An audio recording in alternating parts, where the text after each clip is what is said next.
Okay, we're live. Hi, it's Marcus Guiliano from Aroma Thyme Bistro, aka Chef H's and Friends Beer Reviews. I'm here today with Bill Helms, who's a good friend of the restaurant of Aroma Thyme, and we are here reviewing something that you brought by from Atlantic City. Yes. Tell us about this beer. It's from the Tun Tavern, which is a brew house across from the Atlantic City Convention Center, which is basically in the entrance to the downtown, uptown area. It's basically in the bottom of the Sheraton. And they have their own brew pub. They have like 5 vats upstairs and downstairs. They have tours. There's plenty of stuff to do. And I did a sampler down there of the 5 beers, and I brought back the one that really impressed me, which is the Maibock. Excellent. So I've never heard of this brew. It's just obviously a brew pub. They probably obviously don't really distribute that massively. And they only sell what they make. There's no outside beers being sold in this place at all. Okay, so you brought a growler of this up. Yes. Excellent. So, you know, it's a Maibock, so it's is Maibock, what is Maibock classified as? Is that a Oktoberfest style or no? What is a Maibock? You know, I wish Kevin was here for this. Well, we have the internet. I don't know if it's like a light Bock beer. It's not heavy like a Bock. But it has to be the style for the recipe to have the word Bock in it, I would think. Maibock or Hellerbock? Lager beer. I know it's one of the same color as on the internet here. A pale version of a traditional Bock. Okay. But you know, there's a lot of stuff going on in here. Oh, there's cinnamon. There's caramel. There's definitely vanilla. There's vanilla. Vanilla's screaming on the nose. Light raspberry, or some kind of a berry. I want to say it's almost like a perfume, like a Riesling. Yeah. When you get in there, you know. I would. There's some, you know, like when some fruity in there. Like when you walk into a nail salon in a good way. Yes, and you get. Yes, not the chemical obtrusive nail salon. Oh my gosh. Where's my gas mask? Right, like sort of like the fruity side of a nail salon. Take the nail polish remover and all that kind of stuff, and and add the pretty girls with it, and get this nice picture and this nice nose. This is, I think, what you have here. But it's definitely got a lot going on with the nose.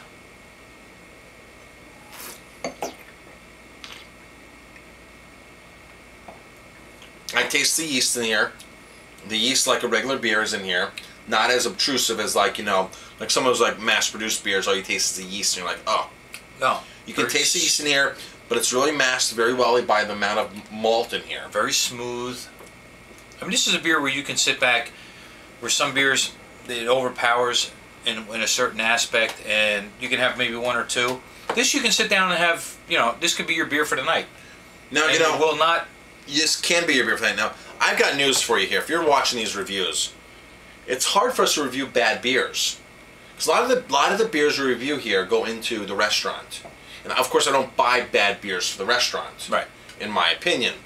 So, if you guys are looking for that beer that's like 72 points and C- and like where we take and throw it into the sink, there's very few of those beers that are happening. Now, I taste those beers on a regular basis.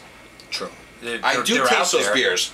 But I don't, of course, waste my money in buying those beers. So really, our beer reviews here are a combination of the beers that we actually like that do well here at the restaurant, because we're not actually in the restaurant right now, but we're at my restaurant. The beers that are at the restaurant are the ones that we do well in. So those are the ones I buy in. So those are the ones I have.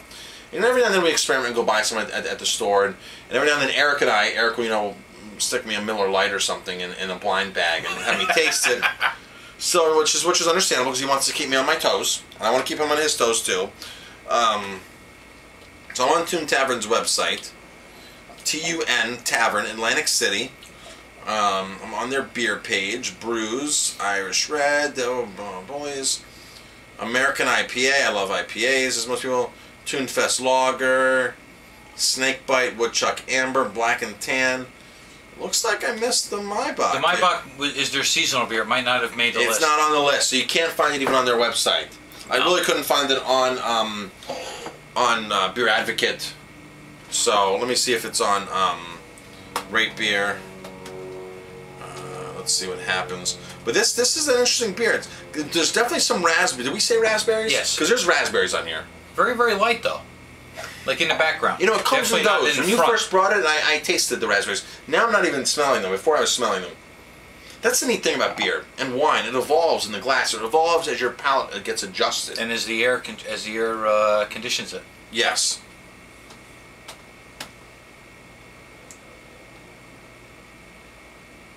Wow, Tun Tavern's Freedom Ale. Barley wine got named 98th percentile. Did you try the barley wine from them? No, they had, that must have been, I don't know if that was a seasonal one that wasn't available. They didn't have the, their Pale Ale or their IPA wasn't available. Okay. When I did the sampler, this was number 3. And now it says this is retired. Formerly brewed at Tun Tavern. Okay. So Atlantic City. Now where is the Tun Tavern at? Give me one second. I'm sorry. Sherwood's here? Tell them I'll be down in a couple moments. You got it. Hey, make sure his pizza's fired. Okay. Right across from the Atlantic City Convention Center at the bottom of the Sheraton Hotel. Did you go to any of their beer places while you were in Atlantic City? Any of their... Did you go to like Firewaters or something? No, I didn't make the Firewater. Firewaters is supposed to have a phenomenal listing. I've never been there. I've seen the ads for they got beer in was it Shoop, Ale Street. Shoop on draft? The Shoop? La Shoop on draft. Houblon Shoop. I never even knew that was even available. We've had the Houblon Shoop here before. Right. Very hoppy IPA. No, there I didn't make it to. Only because I wasn't in the area and I was more interested in hitting a brew pub, places that made their own instead of ones that carried them, because it's more unique and it's the only one down there that's like that.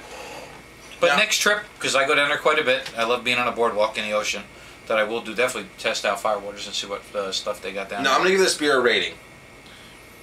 It's a very easy drinking beer. Oh, it definitely I think it's too easy drinking in most cases. This beer's going to catch up with you. I have no idea the percentage of it. I think this beer's going to really catch up to you. I think it's very malty forward, extremely malty forward. It has a finish. You know, I'm giving this 2 out of 3 qualities. I'm giving it the nose, the aromatics.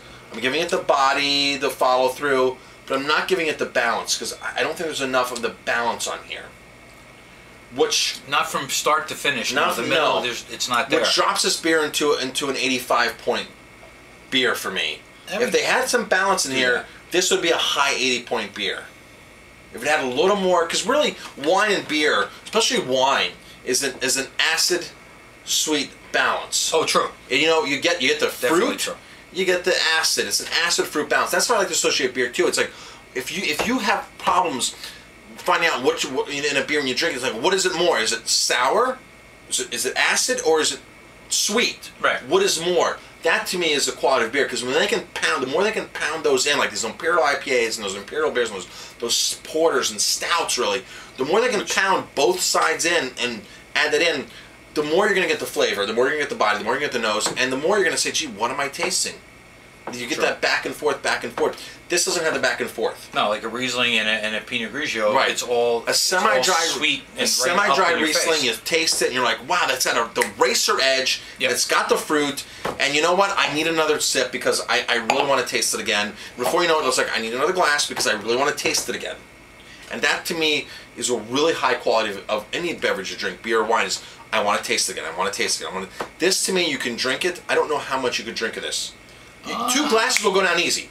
Don't get me wrong. 2 pints of this will go down. It's an easy drinking beer. Very easy. This could be your your Sunday football beer. But at some point you're ready for dessert, and you're like, okay, this is dessert.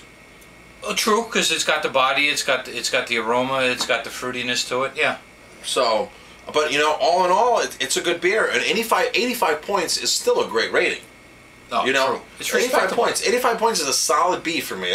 That's still a good rating. I would still buy this for the restaurant because I know I have a clientele base that would drink this. Oh, definitely. You know, and a lot of times I bring beer in or I bring something that I don't like, but I can respect that it's a good beer, it's very well made, and that you may like it, or maybe if you don't like it, somebody else in line is going to love it. Oh, sure. Whether it's wine, they're going to flip out over it.